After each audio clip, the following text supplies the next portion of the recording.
April 8, 1943. 27,000 feet above Rouen, France. Through the crystal-clear canopy of his Focke-Wulf 190, Oberleutnant Rolf Herrmann couldn't hide his amusement. Below him, struggling upward like overweight geese, 16 massive American fighters clawed for altitude. Their barrel-shaped fuselages looked absurd against the sleek lines of his German interceptor. "The Americans have sent us flying milk bottles," he transmitted to his wingman, laughter crackling through the radio. The veteran ace had seen combat over Poland, France, Britain, and Russia. He'd faced Spitfires, Hurricanes, and Soviet Yaks without flinching. These corpulent American machines looked like someone had strapped wings to a beer keg and hoped for the best. What Herrmann didn't know, what none of the circling German wolves could have imagined, was that he was witnessing the arrival of a weapon that would systematically erase the Luftwaffe from existence. Within 18 months, these laughable milk bottles would become the most terrifying sound in German skies. The mathematics of destruction were already loaded in those stubby wings. 3,400 rounds of ammunition, 8 synchronized Browning heavy machine guns, a combined rate of fire that could saw a Messerschmitt in half before the pilot even registered he was under attack. The transformation from joke to nightmare was about to begin. The Republic P-47 Thunderbolt was born from sheer panic. June 1940. France had collapsed in 6 weeks. German fighters were untouchable in European skies. The U.S. Army Air Corps realized with cold horror that everything in their arsenal was obsolete before it even entered production. They needed something radical, something that could match the Luftwaffe's best. Alexander Kartveli, Republic Aviation's Georgian-born chief designer, locked himself in his office for 3 days with urgent specifications and a pot of coffee. What emerged wasn't an evolution of existing fighters. It was something completely different. "Gentlemen, it will be a dinosaur," Kartveli admitted to his stunned design team when he unveiled the blueprints. "But will be a dinosaur with perfect proportions." The prototype that rolled out on May 6, 1941, made grown men stop and stare. At 9,900 pounds empty, it weighed more than some twin-engine aircraft. The massive Pratt & Whitney R2800 double Wasp engine, an 18-cylinder radial beast producing 2,000 horsepower, dominated the nose. Behind the cockpit, a complex turbo-supercharger system with ducting snaking through the rear fuselage gave it an almost pregnant appearance. Test pilots approaching it for the first time asked the same question every single time. This thing actually flies? Not only did it fly, it flew like nothing else at altitude. That turbo-supercharger, fed by exhaust gases, delivered sea-level performance at 30,000 feet, where conventional fighters gasped for oxygen like dying fish. The engineering was brilliant, revolutionary even. It was also a widow-maker waiting to happen. Major Hubert Hub Zemke stood at Bridgeport, Connecticut in September 1942, watching another P-47 cartwheel across the runway in flames. That made 6 pilots dead this month. 18 total since his 56 fighter group started training. 41 aircraft completely destroyed before a single German had been engaged. The Thunderbolt killed Americans with enthusiastic efficiency. It ground-looped on landing, snapping landing gear like toothpicks.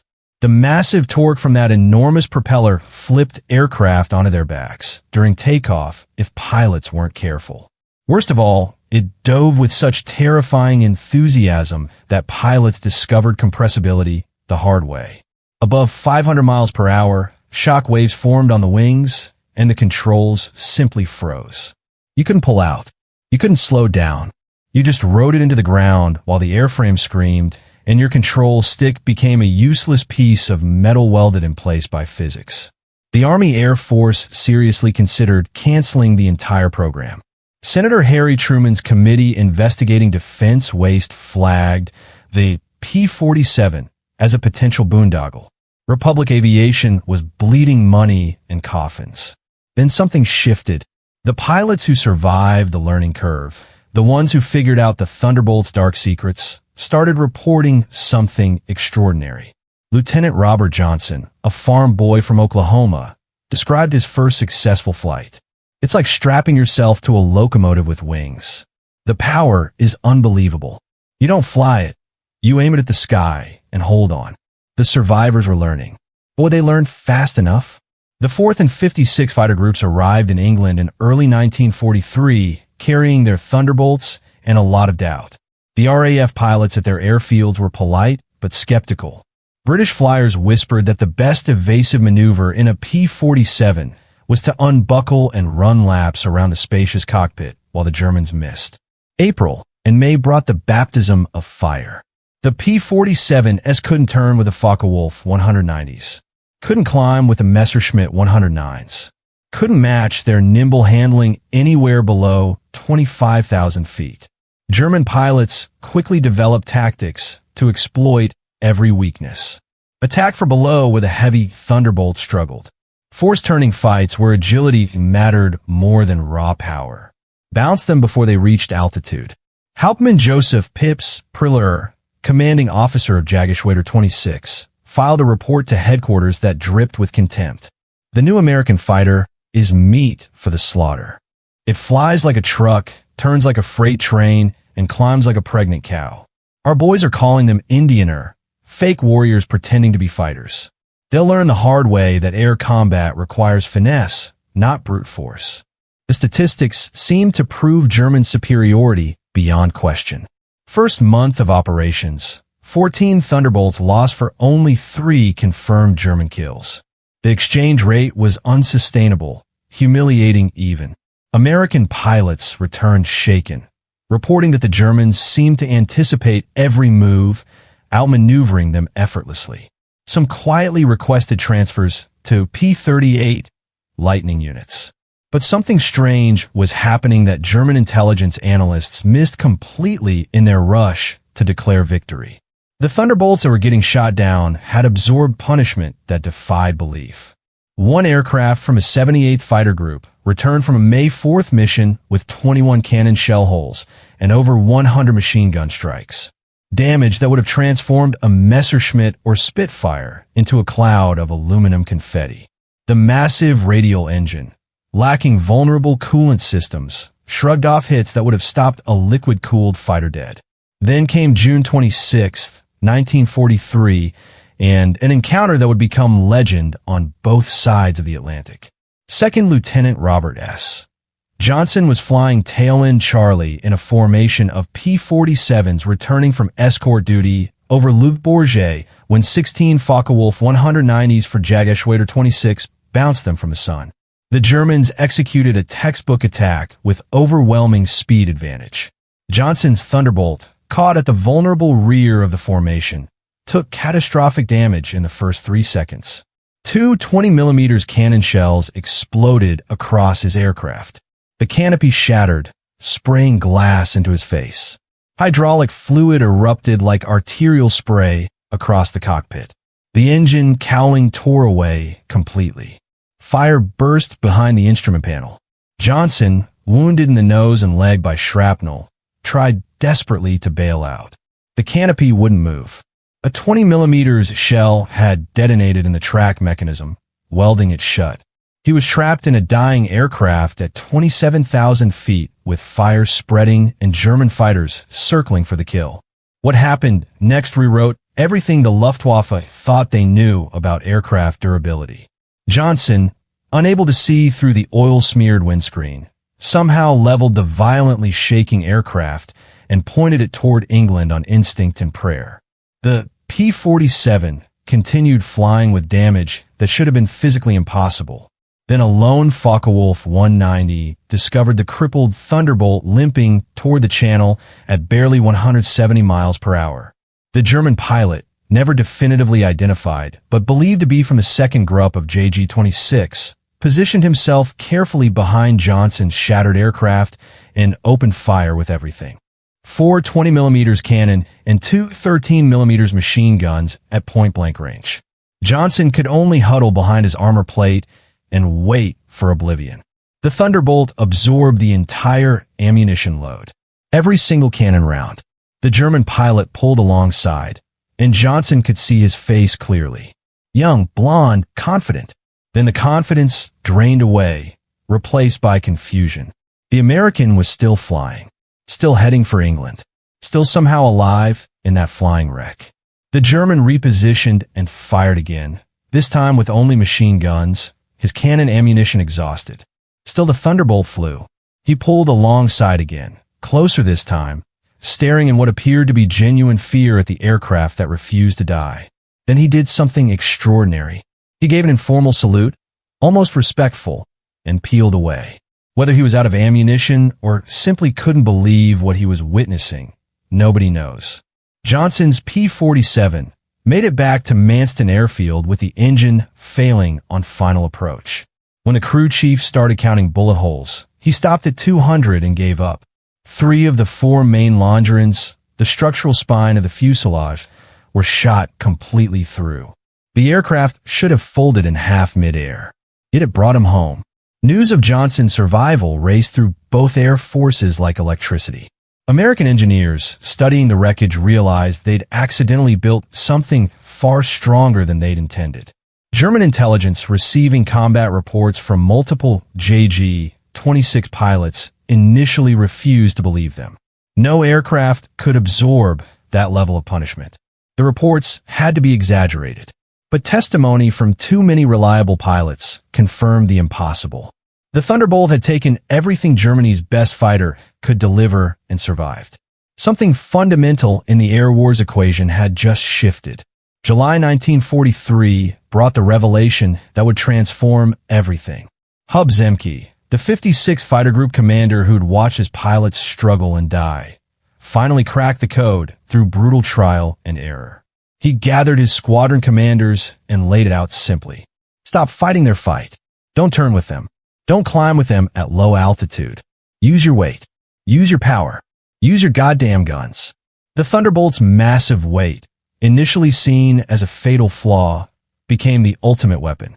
In a dive from altitude, nothing in the Luftwaffe inventory could catch it. From 30,000 feet, P-47 could reach 550 miles per hour, faster than any German fighter could achieve, even pointing straight down. That speed could then be converted to altitude in a zoom climb that left pursuing fighters helplessly wallowing behind. Captain Walker Bud Mahurin developed what pilots started calling the Thunderbolt turkey shoot, though the official designation was boom and zoom tactics. Instead of dogfighting, P-47 formations would climb to 30,000 feet or higher, well above where German fighters could effectively operate. When Luftwaffe aircraft appear below, the Thunderbolts would roll inverted and dive like falling anvils, reaching speeds that made deflection shooting impossible for defending Germans. At the bottom of these dives, those 8 heavy machine guns would finally speak their piece. German pilots who survived these attacks struggled to describe the experience. It wasn't like being shot at. It was like being hit by a wall of lead moving at supersonic speed. The combined firepower from 8 M2 Browning machine guns created a convergence zone of absolute destruction. Aircraft caught in that zone didn't just fall from the sky. They disintegrated midair. August 17th, 1943 brought the dual raid on Schweinfurt and Regensburg, the deepest penetration into Germany attempted to that date. This mission would demonstrate both the P-47's remaining limitations. Its range was still insufficient for deep escort, and its absolutely terrifying effectiveness when properly employed.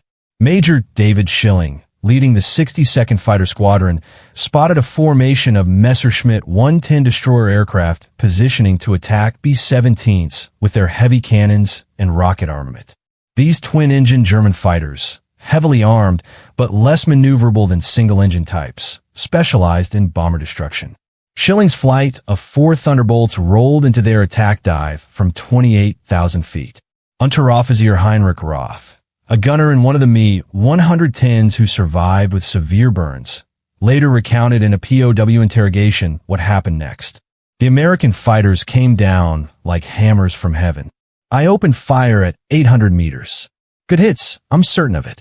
I saw strikes on the lead fighter's wing. The P-47 didn't even wobble. Then he fired. What Roth described next was documented by multiple witnesses. The Me-110 flying ahead of his aircraft simply came apart. Not shot down, not damaged, destroyed. Wings separated from the fuselage. The tail section severed completely. The crew compartment shredded into metal confetti.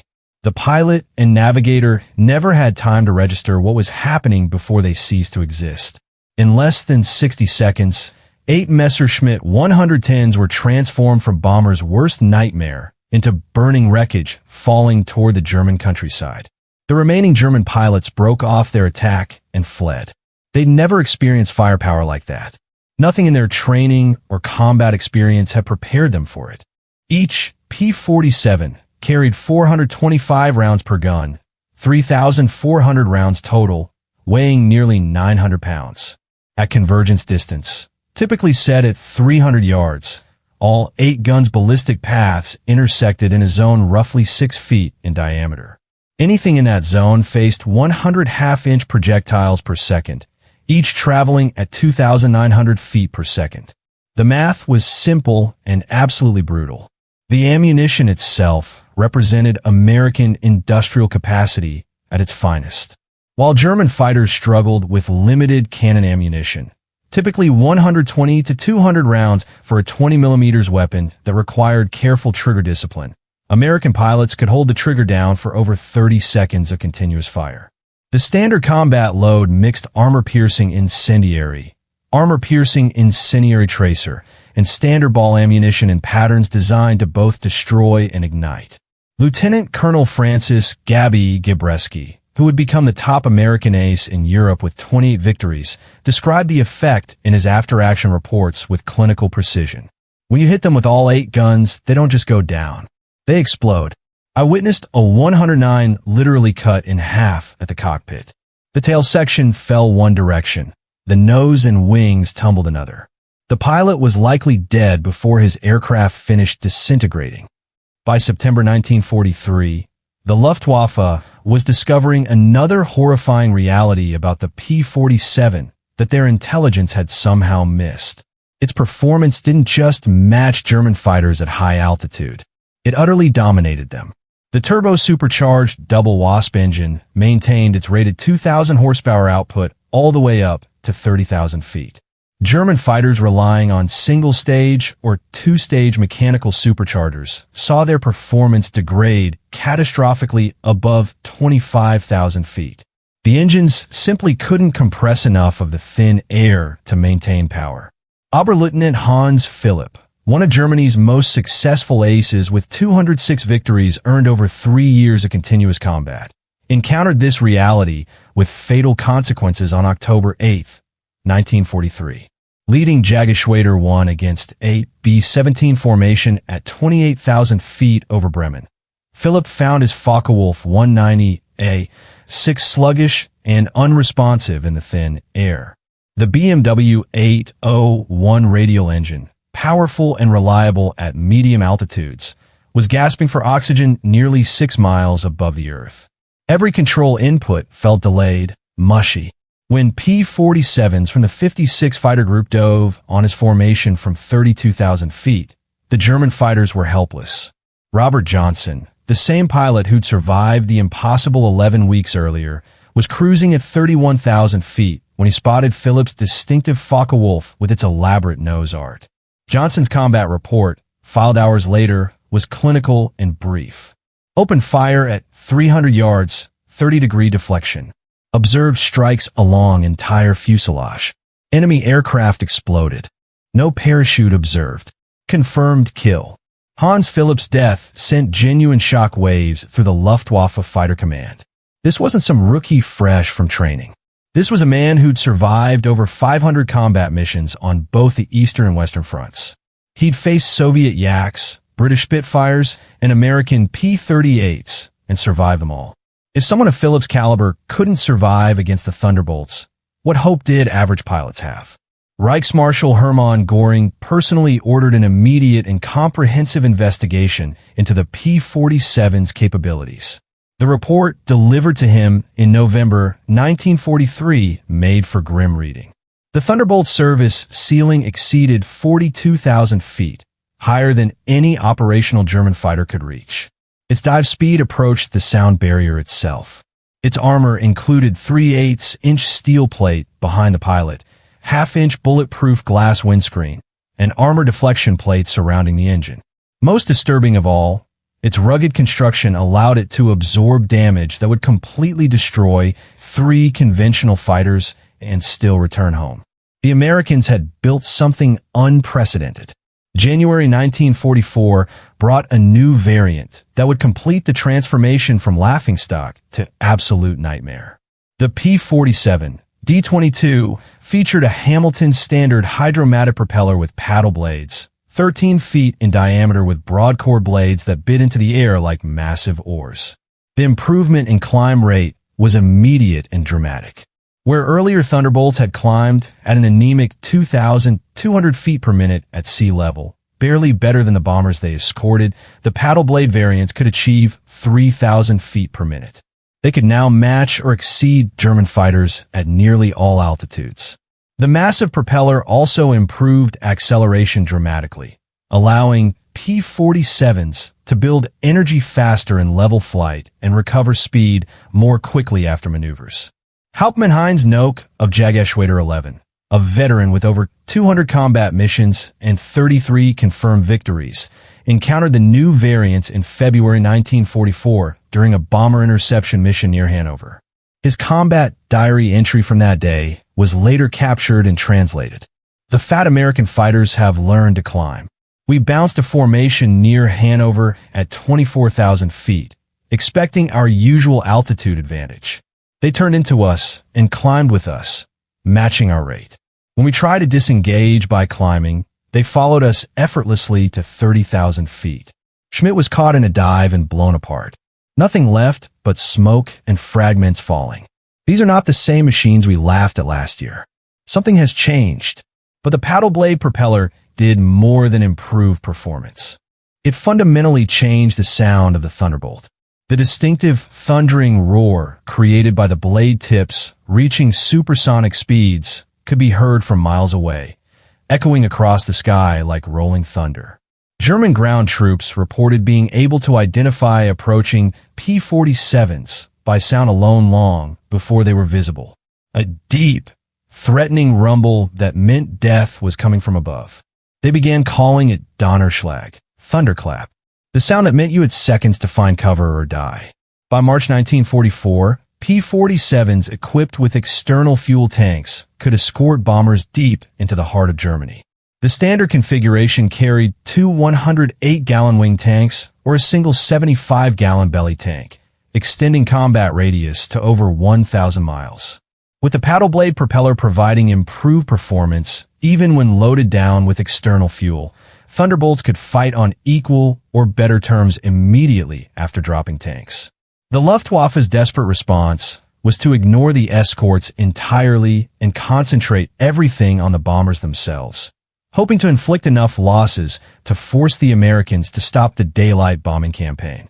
But this tactic required flying directly through the P-47 escort screen. It was becoming a suicidal proposition. German pilots were developing a grudging respect that bordered on genuine fear for the big American fighters. The cocky dismissiveness of 1943 was completely gone, replaced by hard-earned wariness.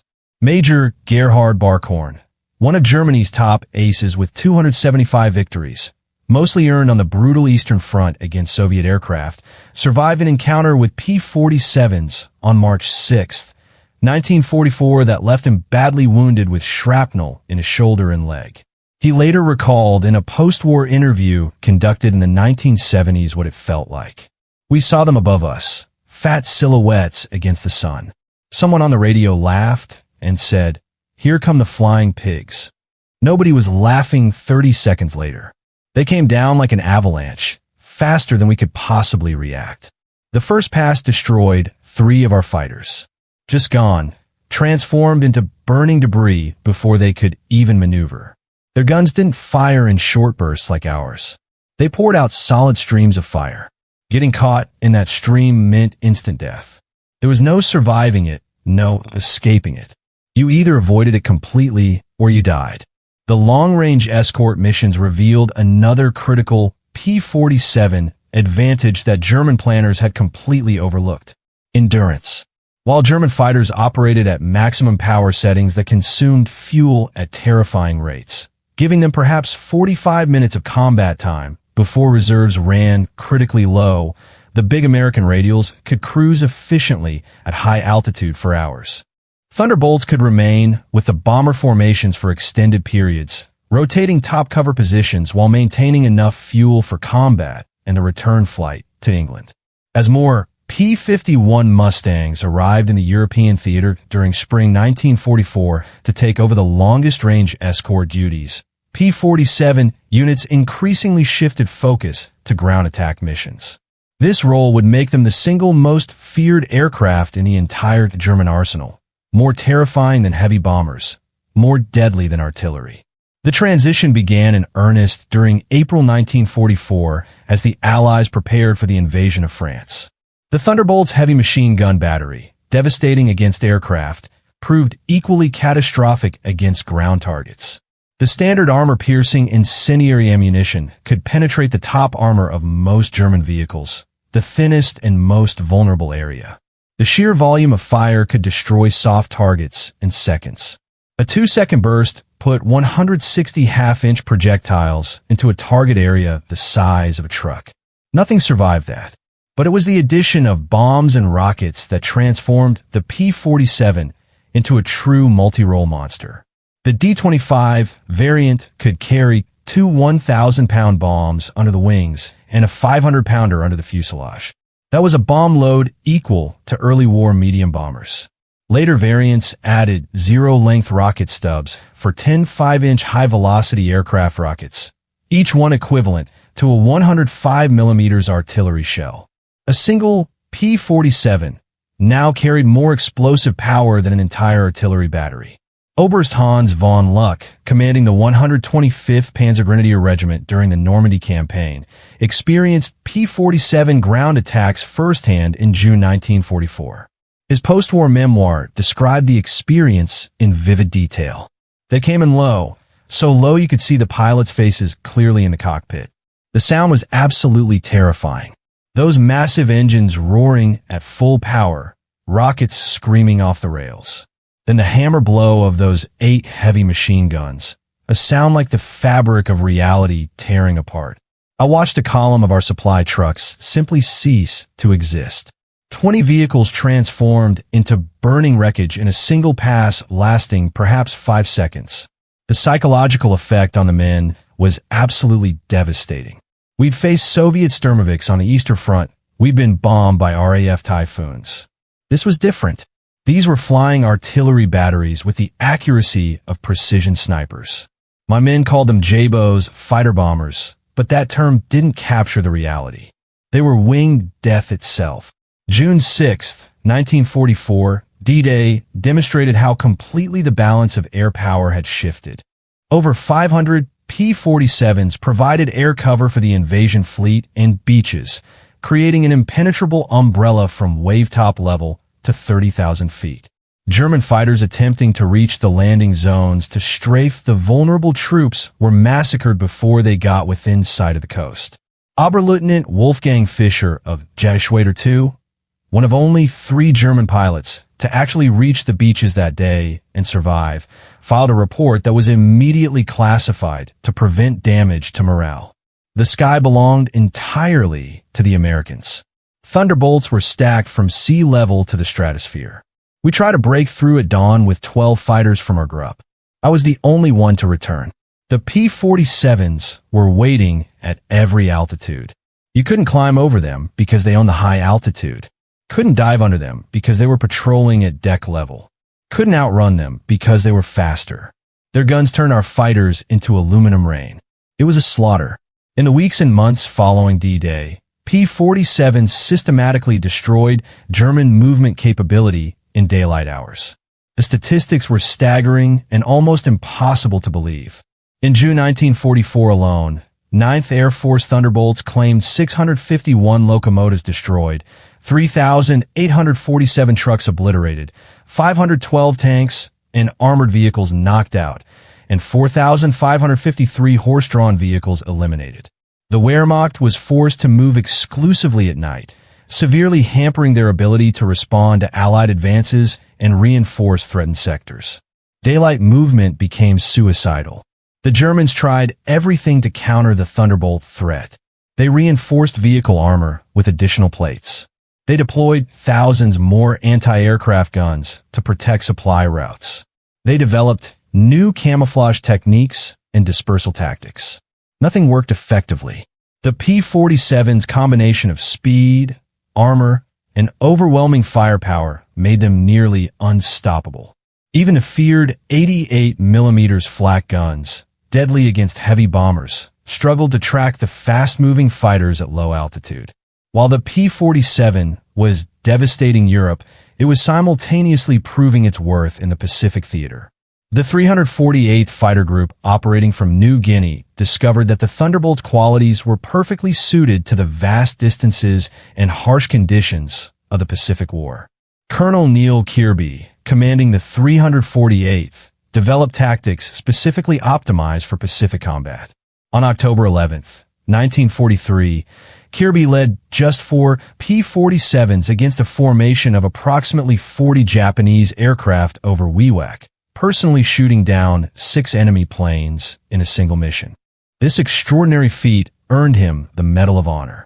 The Japanese, accustomed to fighting nimble but fragile American fighters like the P-40 and early model P-38s, were completely unprepared for the P-47's combination of firepower and durability.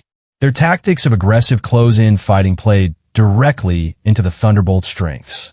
Saburo Sakai, Japan's legendary ace who survived the entire war with 64 victories despite severe wounds, encountered P-47s over New Guinea in late 1943.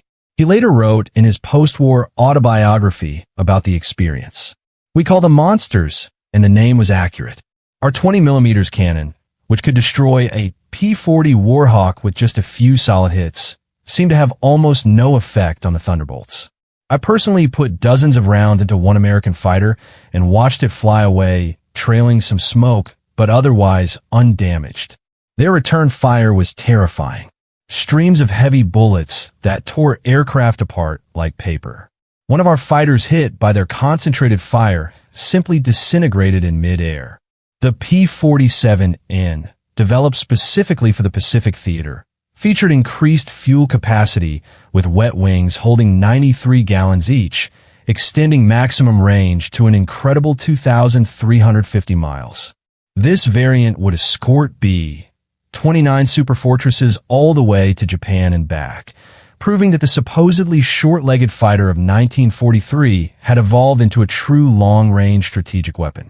Perhaps the ultimate vindication of the P-47's evolution came in its encounters with German jet fighters. The Messerschmitt Me 262, with its 540 miles per hour top speed, should have been completely untouchable by propeller-driven fighters. The speed advantage was simply too great. But Thunderbolt pilots discovered they could catch jets in 2 specific situations: during takeoff and landing when the jets were most vulnerable and flying slowly, and in high-speed dives from extreme altitude where the P-47 could reach speeds approaching those of the jets. On November 27, 1944, Lieutenant Colonel John C. Meyer of the 352nd Fighter Group became one of the first Allied pilots to shoot down a Me-262 jet with a P-47. Diving from 28,000 feet, Meyer's Thunderbolt reached speeds approaching 500 miles per hour, fast enough to catch the jet flying in level flight. The German jet pilot, supremely confident in his aircraft's speed advantage, never saw the diving P-47 until Meyer's 8 guns opened up at 400 yards. Meyer's combat report was brief but telling. The enemy aircraft disintegrated completely under fire. Large pieces, including both engines, separated from the fuselage. The pilot did not escape. The concentrated fire of 850 caliber guns proved significantly more effective than we'd anticipated against jet aircraft construction. By early 1945, specialized P-47M variants were deployed specifically to counter German jets and V-1 flying bombs, with water methanol injection boosting engine power to an incredible 2,800 horsepower and refined aerodynamics reducing drag. These ultimate Thunderbolts could reach 470 miles per hour in level flight at 30,000 feet, fast enough to intercept even jets under certain tactical conditions. Major George Bostwick, commanding the 63rd Fighter Squadron equipped with P-47 MS, personally shot down two Mi-262s in March 1945. His tactical report emphasized a critical insight. The jets are definitely faster in level flight and climbs, but they can't turn effectively and they absolutely cannot take punishment. One good solid burst from our 8-gun battery and they come apart like they're made of tissue paper. They have to slow down significantly to attack bombers accurately. That's when we get them. Their speed advantage disappears when they're maneuvering for an attack run. The ultimate demonstration of overwhelming American industrial might came during Operation Bodenplatte, the Luftwaffe's desperate last-gasp attempt to destroy Allied air power on January 1st, 1945. Nearly 900 German fighters, including many of their best remaining pilots and irreplaceable instructor cadre, launched surprise attacks on Allied airfields across Belgium and the Netherlands. At WWII-34 airfield near Metz, home to the 365th Fighter Group's P-47s, the German attack initially succeeded brilliantly. Catching the Americans completely by surprise, German fighters destroyed 22 Thunderbolts on the ground along with several other aircraft types and damaged many more.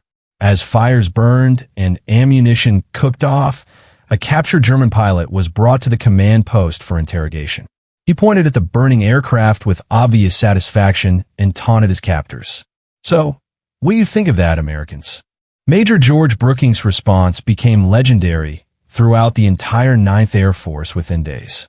He pointed calmly at the flight line where ground crews were already pushing damaged aircraft aside and preparing hard stands for replacements.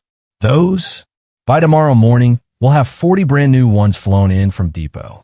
How long will it take you to replace your pilots? The German pilot's smirk disappeared completely, replaced by the dawning horror of comprehension. Within 48 hours, factory-fresh P-47D 40S filled the flight line at WWII-34, flown in from supply depots in England. The Luftwaffe lost 271 aircraft and 213 pilots in Operation Bodenplatte, including dozens of irreplaceable instructors, squadron leaders, and experienced aces. These losses they could never, ever replace. The pilot training pipeline was effectively destroyed. The Americans lost 134 aircraft total across all attacked airfields. All were replaced within 1 week, most within 48 hours. The numbers told the story of inevitable defeat more clearly than any tactical analysis could. Republic Aviation produced 15,683 P-47 Thunderbolts during the war, more than any other American fighter type. At peak production in 1944, the Farmingdale factory on Long Island completed one complete Thunderbolt every single hour, 24 hours per day, 7 days a week. The Evansville plant in Indiana, built from empty farmland in just 18 months during 1942, was producing over 500 aircraft monthly by mid-1944. Each individual P-47D required 65,000 separate parts, 8 miles of electrical wiring, 2,000 pounds of aluminum, and 300 pounds of rubber. The engine alone contained 2,400 individual components, each machined to tolerances measured in thousandths of an inch. Yet American workers, many of them women who had never seen an aircraft before Pearl Harbor, assembled these extraordinarily complex machines with precision that exceeded peacetime quality standards. The ammunition production figures were equally staggering. Each P-47 sortie required 3,400 rounds of 50 caliber ammunition. With hundreds of Thunderbolts flying daily missions by mid-1944, ammunition consumption exceeded 10 million rounds per month. The Lake City Arsenal in Missouri, one of several dedicated ammunition plants, produced 30 million rounds monthly. Each individual cartridge was manufactured to tolerances measured in 10,000ths of an inch to ensure reliable feeding through the synchronized gun mechanisms. Quality control rejected entire batches if even minor variations were detected. The fuel consumption was enormous beyond comprehension.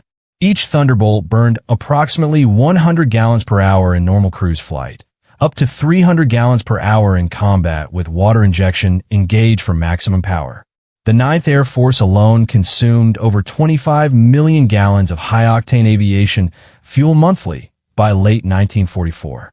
All of it had to be shipped across the Atlantic in tankers that were themselves products of American mass production, protected by escort carriers and destroyers that were also being built faster than they could be sunk.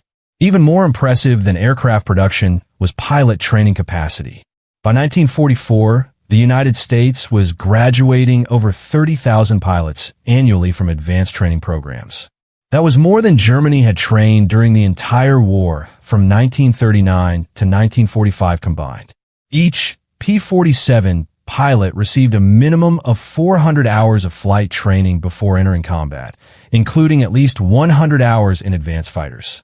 German pilots, by stark contrast, were entering combat with less than 100 hours total flight time by war's end. Some late-war German pilots had as little as 30 hours before facing combat. The quality difference showed dramatically in actual engagements. American pilots arrived in Europe thoroughly trained in formation flying, instrument navigation, aerial gunnery, and combat tactics. They had practiced against captured German aircraft, understanding their enemy's capabilities and limitations intimately. They knew their own aircraft systems inside and out, having studied detailed technical manuals that German pilots never received. Lieutenant Eugene Roberts, arriving in England in September 1944, exemplified the American training advantage perfectly. I had 420 hours in my logbook, including 75 hours specifically in the P-47. I'd fired thousands of rounds at towed targets, practicing aerial gunnery. I'd practiced deflection, shooting, until I could do the calculations instinctively. I'd studied gun camera film from actual combat engagements. My first actual combat mission, I knew exactly what to do. The German pilot I faced that day couldn't possibly have had half my total experience. It wasn't even remotely a fair fight. In March 1945, Hauptmann Joseph Pips Priller, the same veteran pilot who had mockingly called the P-47s pregnant cows back in April 1943, was interviewed by German propaganda officials desperately seeking material to boost collapsing morale. His candid statement was deemed far too demoralizing for publication and was immediately classified. It was only discovered in captured Luftwaffe files after the war. The Thunderbolt is quite simply the best fighter bomber ever built by any nation. Its firepower is absolutely unprecedented. 8 heavy machine guns that never jam, never overheat, and never run out of ammunition during normal combat engagements. It carries bombs like a medium bomber, fires rockets like mobile artillery, and still fights like a pure fighter when needed. But beyond the machine itself is what it truly represents. Unlimited American production capacity. They lose 10 aircraft, they build 20 more.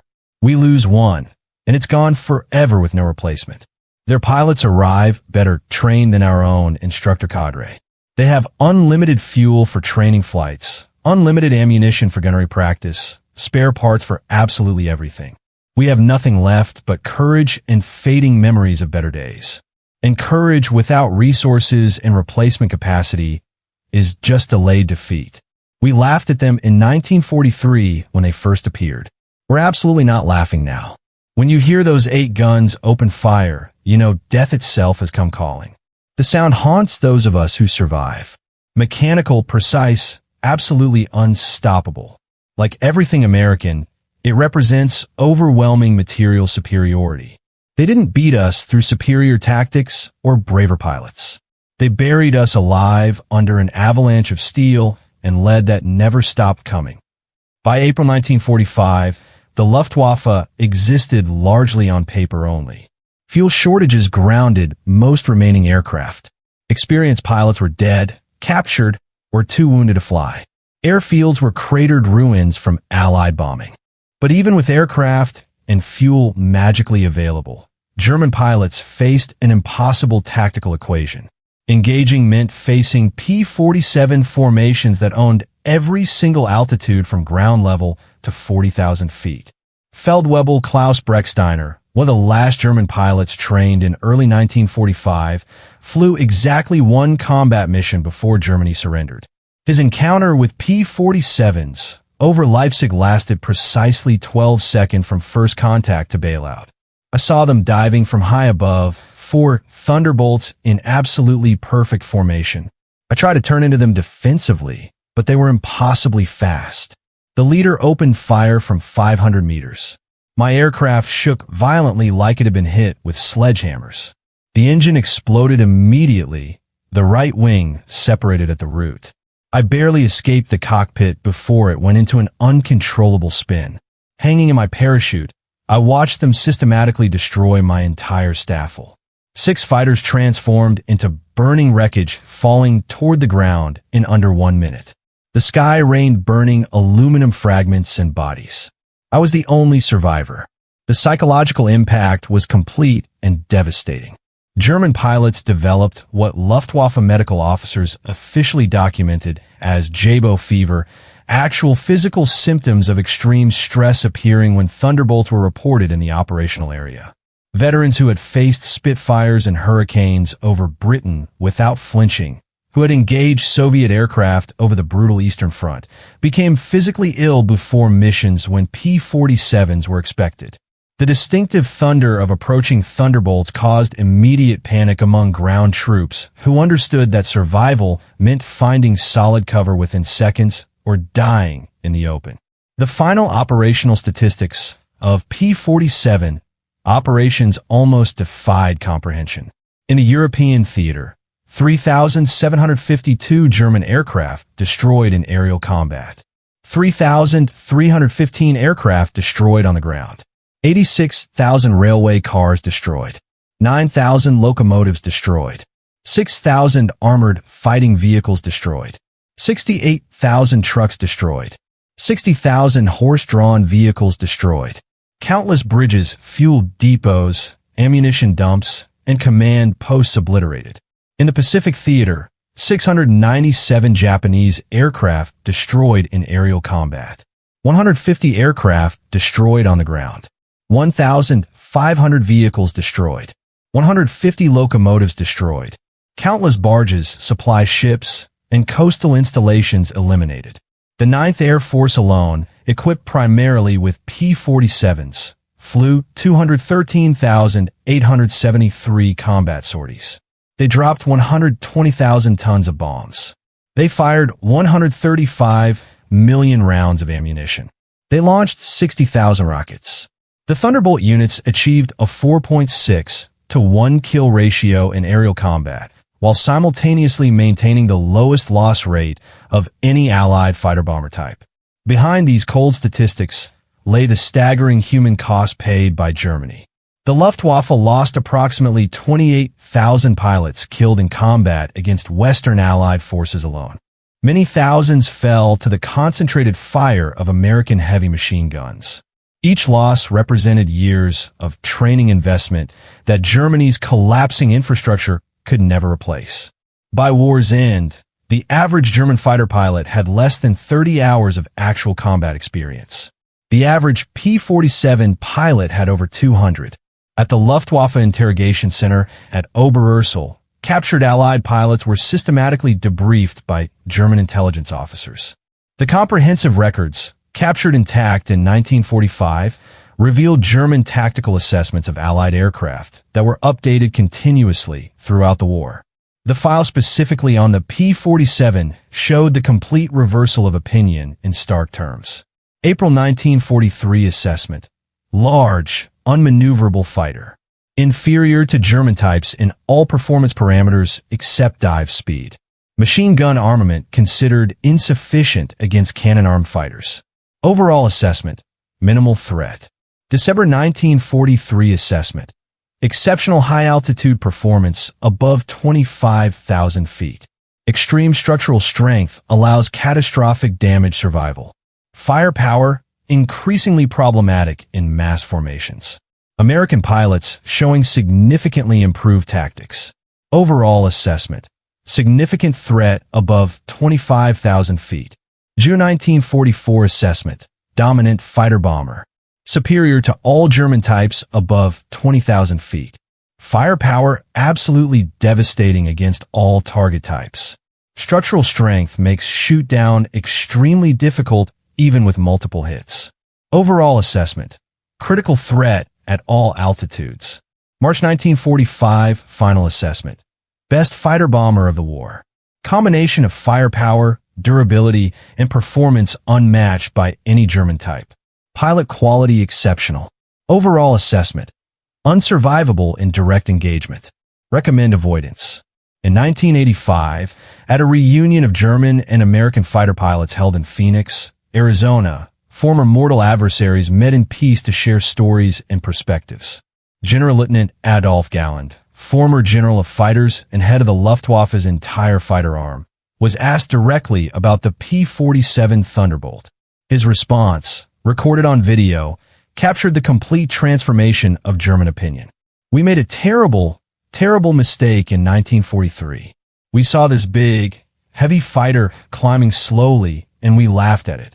The Americans don't understand air combat," we said confidently. "They've built a bomber and called a fighter. The joke was on us. We were the ones who fundamentally didn't understand. The Americans didn't try to build a European-style fighter optimized for dogfighting.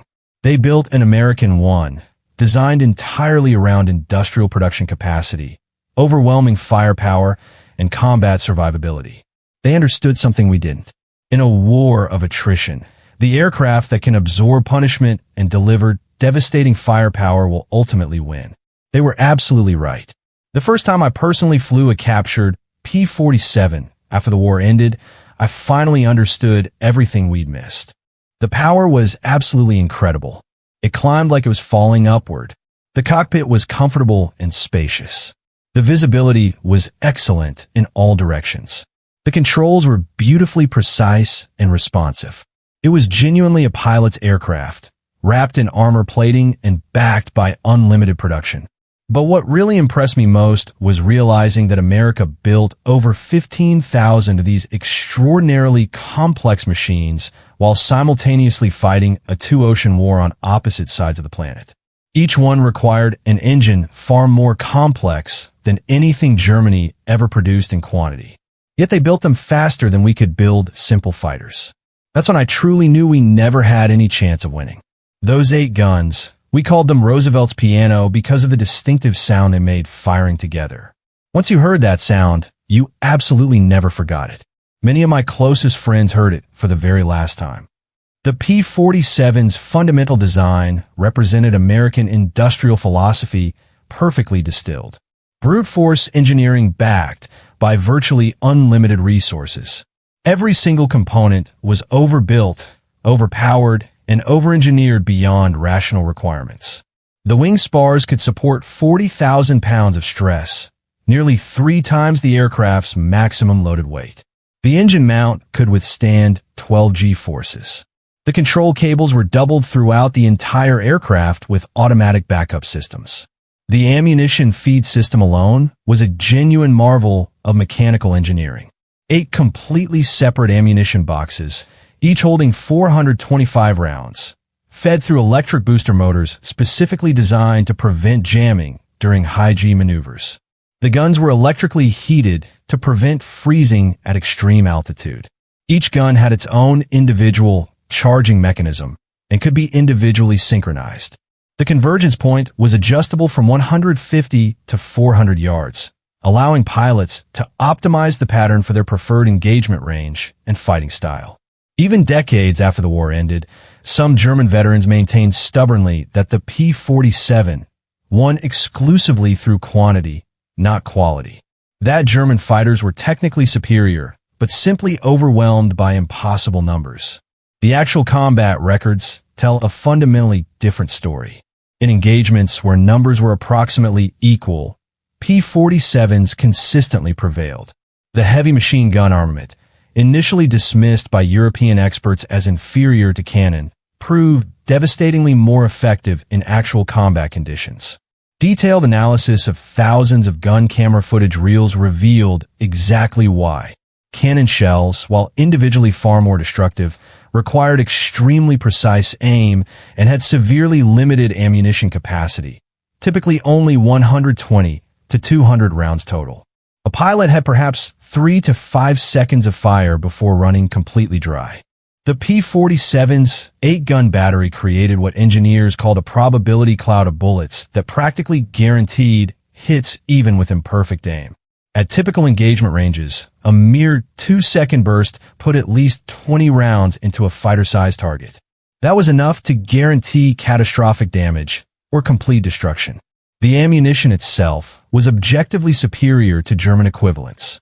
American 50 caliber armor-piercing incendiary rounds used a sophisticated delayed-action fuse that ensured complete penetration before detonation occurred inside the target. The incendiary compound burned at over 3,000 degrees Fahrenheit, hot enough to ignite aluminum structural components. German 20mm shells, while significantly heavier and more powerful, often exploded on surface contact, causing spectacular but sometimes surprisingly superficial damage that looked worse than it actually was. The P-47 Thunderbolt remains to this day the heaviest single-engine piston fighter ever mass-produced by any nation. Its empty weight of 10,000 pounds exceeded the maximum gross weight of some twin-engine fighters from earlier in the war. Its engine produced more total power than entire bomber formations from World War I.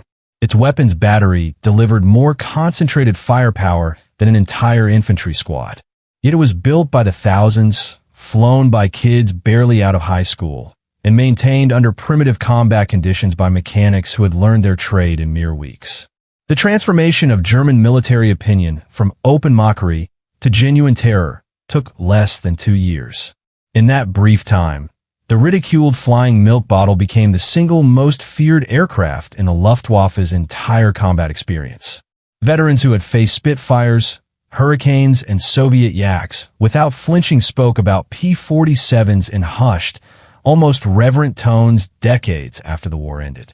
At the National Museum of the United States Air Force in Dayton, Ohio, a meticulously restored P-47D sits prominently among other legendary fighters. Its informational placard lists technical specifications and battle honors, but the real story is told by a small display case positioned beside it. The case contains spent .50 caliber shell casings and a strip of actual gun camera film showing a Focke-Wulf 190 literally disintegrating under concentrated fire. Below the display sits a quote from an unnamed German pilot, taken from a 1945 interrogation report discovered in captured files. We laughed when we first saw them. Fat, ugly American fighters that couldn't turn, couldn't climb, couldn't possibly fight. We stopped laughing when we realized they didn't need to turn or climb. They just pointed those 8 guns directly at you, and you simply ceased to exist. The laughter died along with our comrades. The Republic P-47 Thunderbolt entered combat in April 1943 as an object of derision and outright mockery. It ended the war in May 1945 as an instrument of systematic annihilation. In between those two dates, 8 synchronized Browning machine guns rewrote all the established rules of aerial warfare and buried the once mighty Luftwaffe under a literal avalanche of lead that never stopped falling. German pilots had laughed confidently at the ungainly American fighter that beautiful spring morning in April 1943. By May 1945, there were essentially no German pilots left to laugh. The thunder had spoken its final word, and the sky belonged completely to America.